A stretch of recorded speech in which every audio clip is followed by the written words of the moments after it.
Welcome to the Healthy Student YouTube channel. When you might just learn something new. You might even see something strange or that you may not like, but that's okay because it will be healthy. What would you like to teach? I like to teach the 5th grade. What do you think about going to school here in Cranberry, New Jersey, Harriet? I like it. I like it. Well, good. Would you, do you have any idea what you want to do when you grow up? Be a teacher. Well, good. How old are you, Patricia? 8. What grade? 9? What grade are you in? 4. Do you have any idea what you want to be when you grow up? Yeah. What's that? A nurse. Otis, what would you like to do when you grow up? Be a doctor. You want to be a doctor? Yes. What kind of a doctor, do you know? I think I'd rather be a dentist. A dentist? Cure teeth. Mrs. Christine Shack, their teacher, was asked about her pupils. Mrs. Shack, do your pupils, who are, most of them, children of migrant families, are they anxious to get an education? Terribly anxious, even more so than the child in the normal school year. Do they get any help from their parents as far as schoolwork is concerned? Usually you will find that the parents themselves are not educated. When we go out to enroll the children, oftentimes the parent will make an X and the person interviewing will have to sign it in order to get permission for the child to be enrolled in school. Mrs. Shack, how does this problem affect you personally? I think maybe I feel a bit of responsibility toward these children because I realize that we here in New Jersey reap the benefits of their parents' labor, and the children are suffering because their parents are here doing this. I saw one bright little girl. Her name was Laura Weeks. Will she really have a chance to continue her education? Laura is from a rural area in Florida, and she is from an exceedingly large family. In fact, I believe there are 8 or 9 girls, all girls in the family. They have been coming to New Jersey now for about 3 or 4 years, to my knowledge. Laura is one of my returning pupils.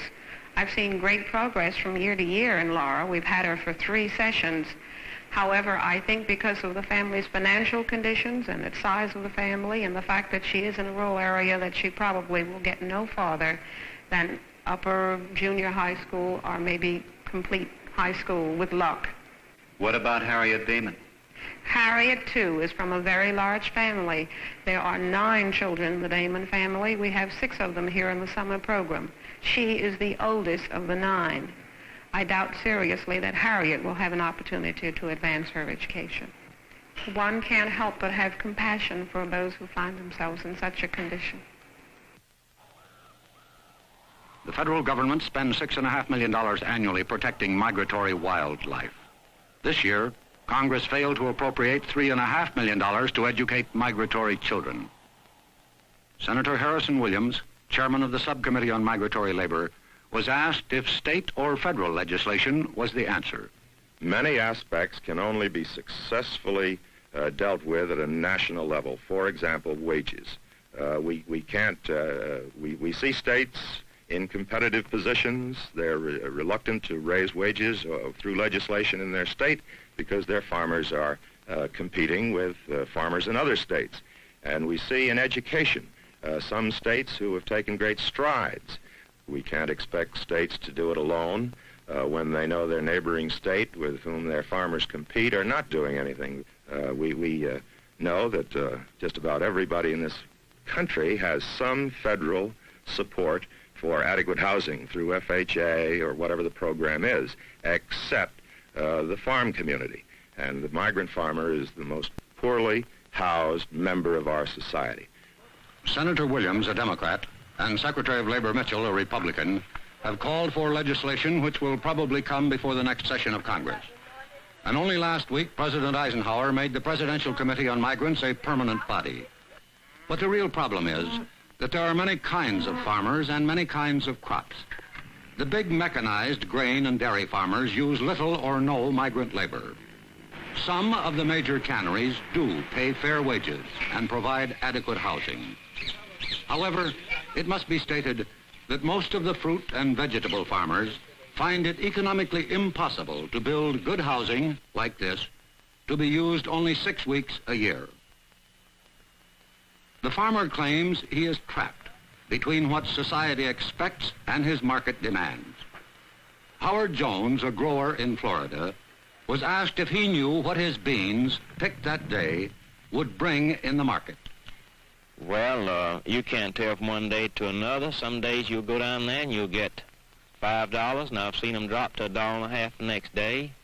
Or one day they'll be $3, and the next day they might be $2, or one day they'll be $2, and the next day they could be $4. Who sets your price? Well, that's what we're all trying to figure out. Everybody, I don't know the answer, but the chains seem to have more to do with setting the prices than anyone else. It's too much difference between the price that they're paying the farmers all over the country. And something we've thought about trying to get somebody to investigate it, some of the congressmen, the senators, but you go up there to Washington, we had a group of boys go up there here a couple of years ago. They gave them a runaround. Agriculture Department, they all give them a runaround. We believe that those chains have lobbyists in Washington, and they're going to do pretty well as what they please. Mr. Mitchell, some of the growers have told us that the chain stores fix the prices, and they cannot meet those prices if they pay their labor a higher wage. What about that? Well, I wonder if that's a very valid argument. That might be said of many other industries. It might be said, for example, of the garment industry, and I've heard it alleged that retailers dictate to the manufacturer the price they will pay for a garment, and in effect say, you produce the garment at that price no matter what it takes to produce it. However, the garment worker in this country fares very well in terms of standard of living, due in large measure to the efforts of people like Mr. Potofsky and Mr. Dubinsky of the ILGWU and the Amalgamated Clothing Workers and others who have taken what was a very substandard industry not so long ago, 1911, the Great Fire in New York. Today, these workers are thriving members of the community.